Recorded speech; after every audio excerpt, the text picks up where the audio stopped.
And we're live. I'm Daniel the Wizard, Howdy, y'all, folks here. and this is the Driftwood podcast. How you guys doing? So, yeah, I tried to do this on Facebook alone, but it wouldn't let me send you an invite because for some reason I can't search for you. So I just had to go to StreamYard. It was just easier. Yeah, I got rid of Messenger. Yeah, it had nothing to do with Messenger, I don't think. Maybe it did. I don't know. It's stupid. Oh, yeah. So we'll just use StreamYard. It was easier, anyways. Anyways, so you made a post earlier. What was that post? Oh, what is your prime directive? Yeah, what is your prime directive? And you said that you had a angle with posting that. What was that? What was the angle? Right, so it came through a cascade of thoughts, starting kind of with the boundary, with the episode we just recorded, the boundary number 58, TDP number 58, about boundaries. And we, in the episode, we spoke about the ultimate boundary, like the ultimatum, the ultimate thing, the ultimate line you can't cross, the ultimate thing you use to define yourself. Right. So, so from that, um, so yeah, what is the ultimate thing that you use to define yourself? So so the prime directive thing comes from Star Trek, right? The Yeah. TV show. Like the prime directive is like their highest order, the highest law, or that all their other laws are based on. That's the prime directive, the thing that they have to always follow. So basically, my question is, what is your thing that you feel that defines you, that you have to follow? Yeah, so like I think for me, just to answer that just off of first thought, um, it's like I have to be caring, like I have to be. Like I have to Uh-huh. care about people. Like I can't not. Like I can't stop that urge to care. I can't stop it. Hmm. So my prime directive, I guess, would be, and that's, I guess, if that's the way you present it, would be to be caring, but it doesn't feel like it covers the whole thing, you know? Hmm. That feels a little dismissive of other things. Hmm. So I don't think that that would be my prime directive. I don't know. I think it would be to be sovereign, to be capable, like to be able. Uh-huh. I don't Uh-huh. know. Well, I mean, I really honestly didn't think about. I didn't really think beyond the question as a kind of a interesting question. I didn't really think too much about potential answers. I mean, the again, where the Star Trek thing, the prime directive basically says that Starfleet shouldn't interfere with civilizations that are not yet at that technological level where they would be on an even footing with the other That members just of, wouldn't be fucking fair. right. Well, it's a little bit it's more about they're concerned about what's it, cultural contamination. That if you have a very primitive culture and then these like super tech, space aliens turn up, they're like, wow, yeah, we want to be just like them. So they don't evolve their own culture or society as they would. Right. It would be, they would almost, I don't know, maybe they would be looked to as gods and shit like that. Maybe, maybe. But basically what it boils down to is like what effect are your actions going to have on the wider world, on other people. So that's kind of what the prime directive in that, where it originates from, that was a concept of it. But as you say, for yourself, maybe your prime directive is to be sovereign. I think, I don't know. I don't think that it used to be that, but I guess I kind of want it to be that. I mean, because I don't like being told what to do. To be real honest, I don't like it. But I also don't like not knowing what to do. but also I don't like asking. I don't know. I create my own problems. So there's that. I think we all do. I think that's what we do. We create Yeah, problems. listen, my own shortcomings are what creates my problems. And my shortcomings are why I'm not able to deal with those problems adequately when I'm not able to deal with them. So Nice. it sucks being honest about that stuff because then you got to be accountable. Yeah, it definitely feels that way. Well, the accountability is the hard part. The accountability. Right. Anyway, so what would just off first thought, what would your prime directive be? Well, yeah, that's tricky, isn't it? Asking questions and having answers, two different things, isn't it? Yeah, I mean, but just you thought of it as an interesting question. I mean, it is an interesting question, but just as a core directive, even just loosely, maybe. I mean, what do you? I don't know. Can you identify what it's not? Oh well, that list is long, isn't it? Yeah, No, but I at least think. you're starting somewhere. Well, I was having this. I've been playing with these like three, three ground rules or three precepts or whatever you want to call them. And I said, I changed them around a little bit, but basically what I've settled on is know yourself, act in accordance with reality, and do the least harm. Now, I think as far Those are as achievable. yeah, but okay, so as a prime directive, the first two they would definitely be directives for yourself, but again, as far as interacting with the outside world, I think the third one would be the actual directive for engaging with, Do the least amount of harm. do the least amount of harm. Yeah. I mean, that's a solid, dude. That's a good one. That's a good one. Because if you approach it with the mind of doing the least amount of harm, think about if you approach parenting with doing the least amount of harm. Right, right, right. Or think about having a relationship with someone with the mindset of doing the least amount of harm. Yeah. Right? Think about how damaging our anger and our frustrations and our passive behaviors. Think about how damaging this thing. Yeah. Yeah, no, absolutely. I absolutely agree on the parenting thing.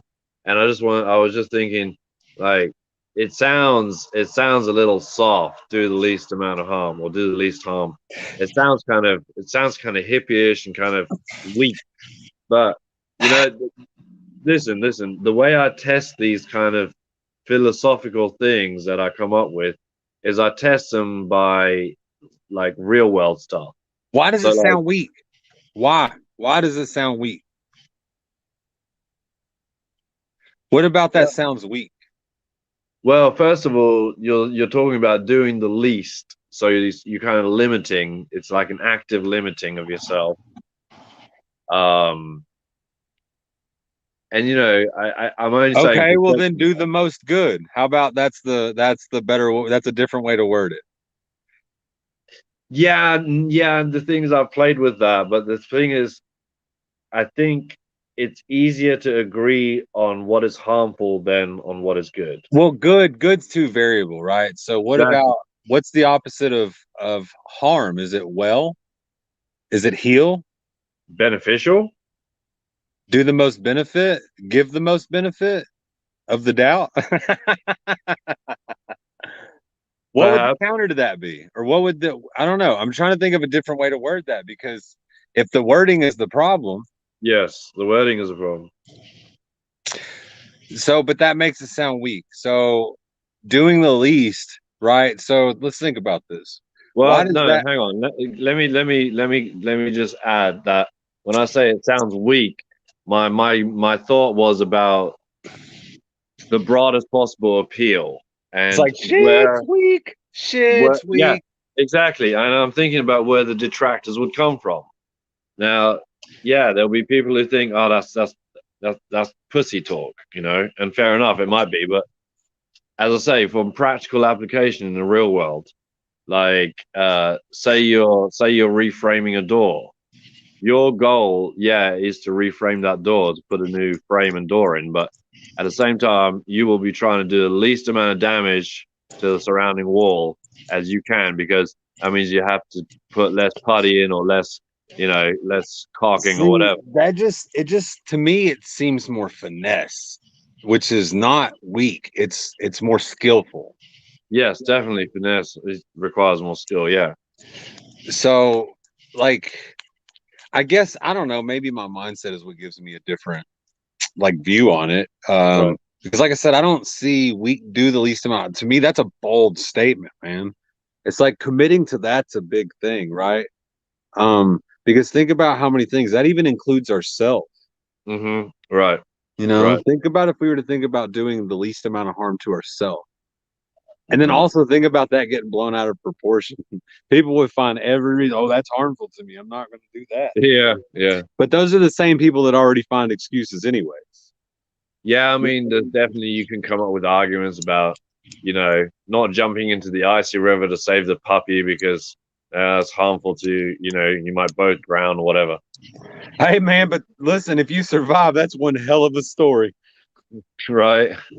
Listen, that one might be worth going after. I mean, it just depends on weighing the situation, right? The circumstances involved. Maybe you have a terrible at home life and you have an opportunity to be a hero in a world of demise, and you feel an opportunity to put something above yourself finally, right? I still think the wording could be better. That better encapsulates that, takes All away right, the negative. so what would be harm? What would be the opposite of harm? If there's an opposite of harm, what does harm mean? What is that like? What is harm? Is it to hurt?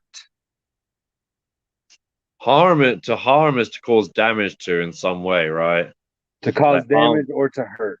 like harm someone's reputation or harm the environment or harm someone's health. So yeah, damage, or I would say damage or hurt. I think that is damage or hurt. Uh-huh, uh-huh. Cause injury too? Is that Yeah, I mean, yeah, I guess that would be separate than to hurt as well, because hurt could be temporary, injury could be more long term. mm, So if it is those things, what is the opposite of those things?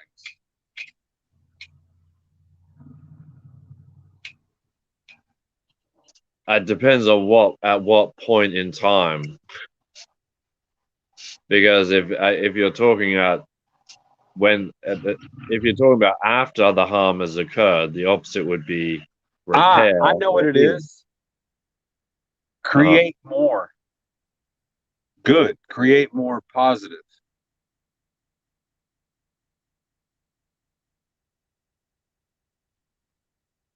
What about that?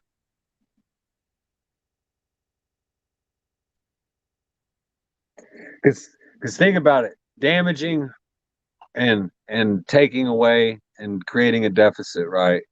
Creating would help get rid of the deficit, right? Right, yeah. When you're harming, you're definitely creating a deficit.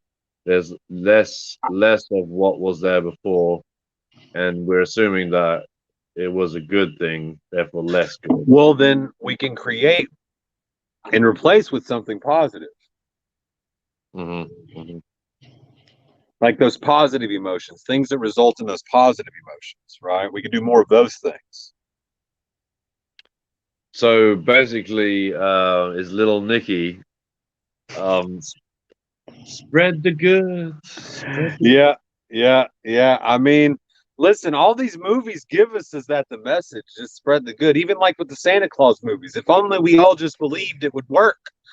Yeah. Nah, Damn, I feel like the government's making those movies now.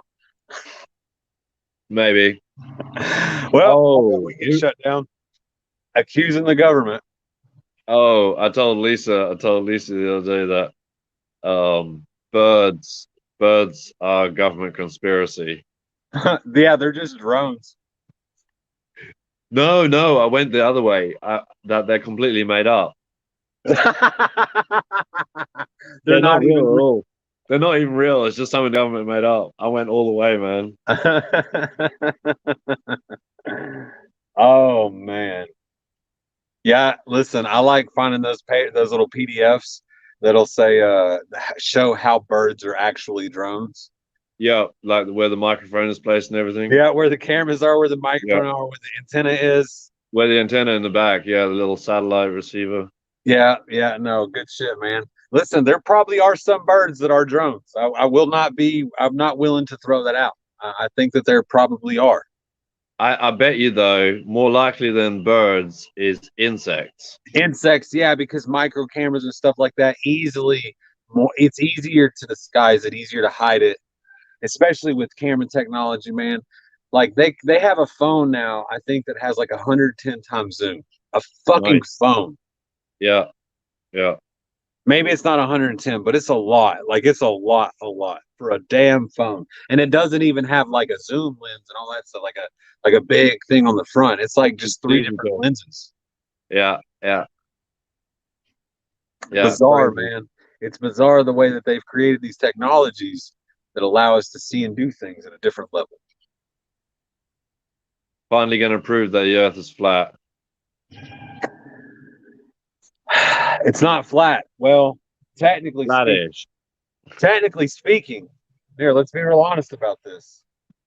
Everything is actually flat. Everything is because everything only exists in frames. Yeah, yeah. In fact, they've determined that the universe is kind of flattish. Listen, if everything only exists in frames, in images, right? Everything actually is flat. We just view it with depth, with definition, and stuff like that. It's still just flat though. Mm-hmm. Because everything is still in frames. Everything is still just one image right after another. That's how our brain processes it. That's how everything is. It's still frames. So, because that's the only way we process things technically is Right. in frames. So, Oh yeah. Hey, you know the thing about the the past and the future aren't real. Only the present is real. yeah. Well, get this. Okay, so between something happening and your senses perceiving it, and the signal going to your brain, and the brain processing it, and then making sense of it for you to go, oh, that's what that is. Some time has already passed. So the present that we perceive is actually our brain's past, Yeah. or is actually the past. Yeah, still Yeah. our brain's past. By the time we process it, it's already no longer existing. Yeah, yeah. So that's actually quite amazing then that we do things like catch balls. Hang on. First off, how do we go from talking about uh directives to nothing being real?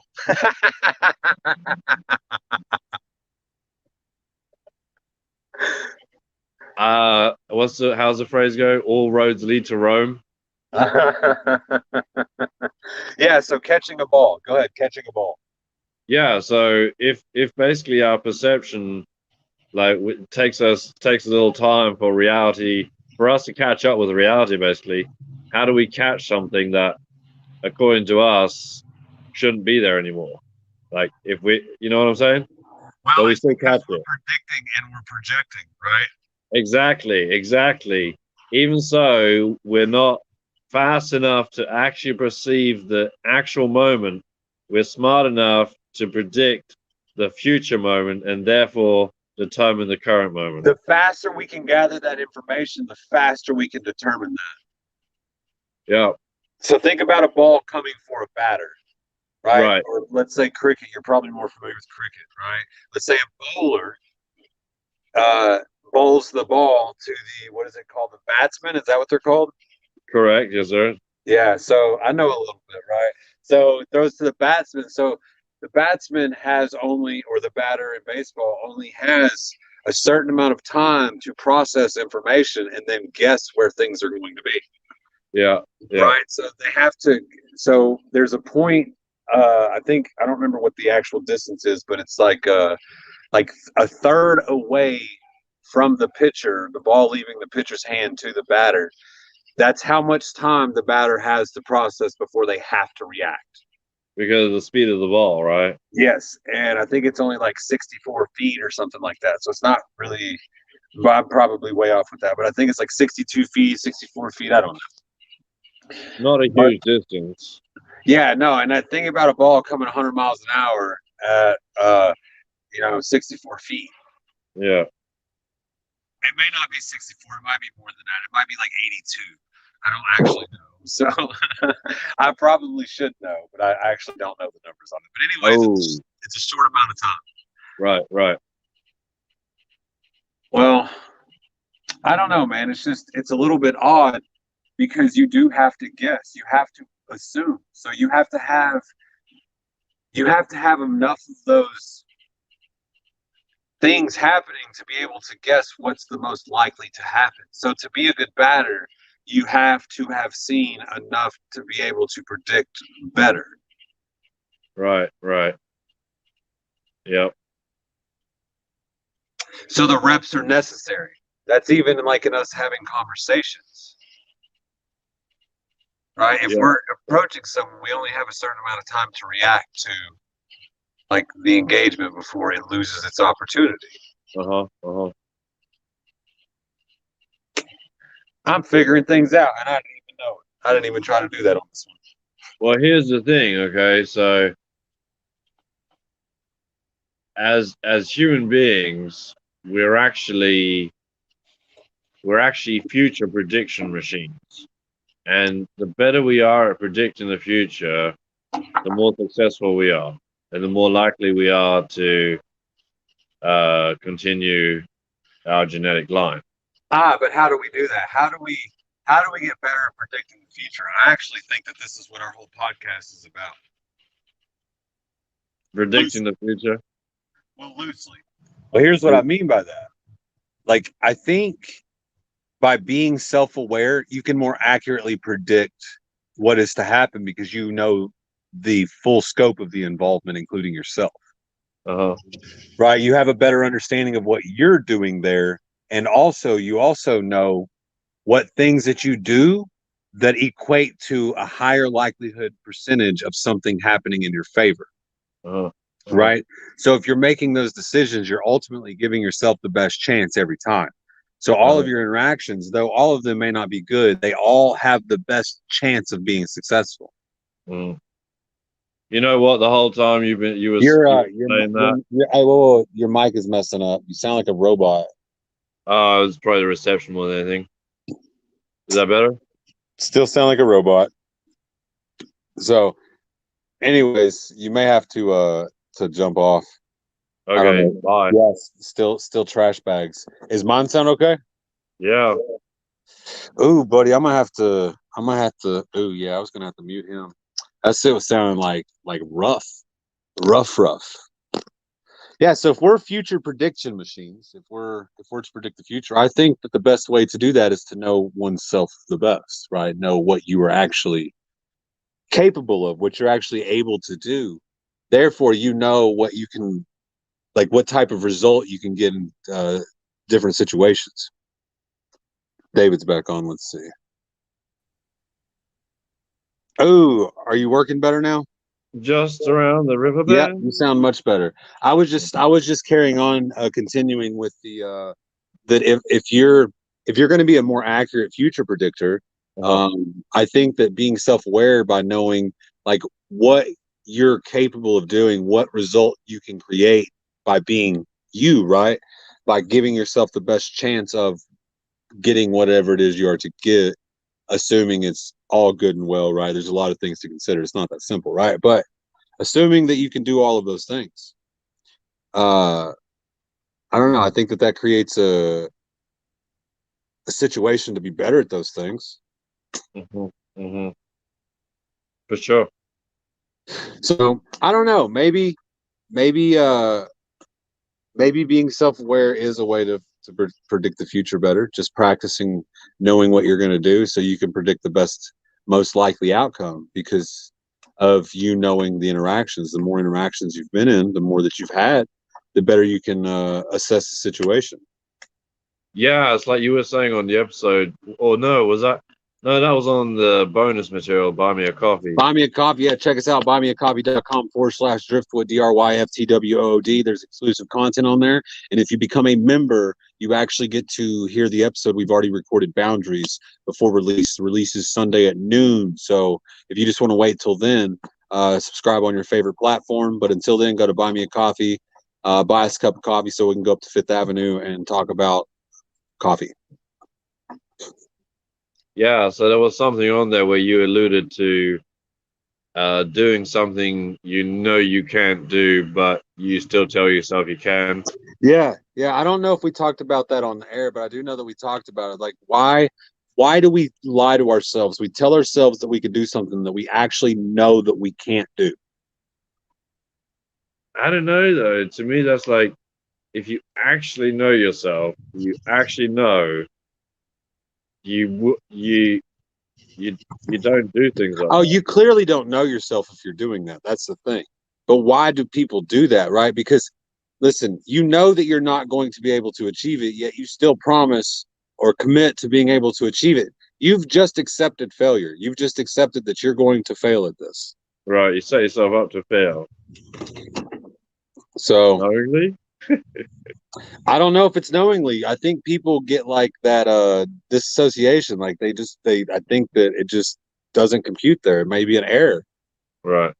So all right, man. Well, I'm actually going to end the live stream. We're running close to 30 minutes. We Yep, haven't had sounds any good. interactions on here on the live stream. So Should we if you guys like it, share it.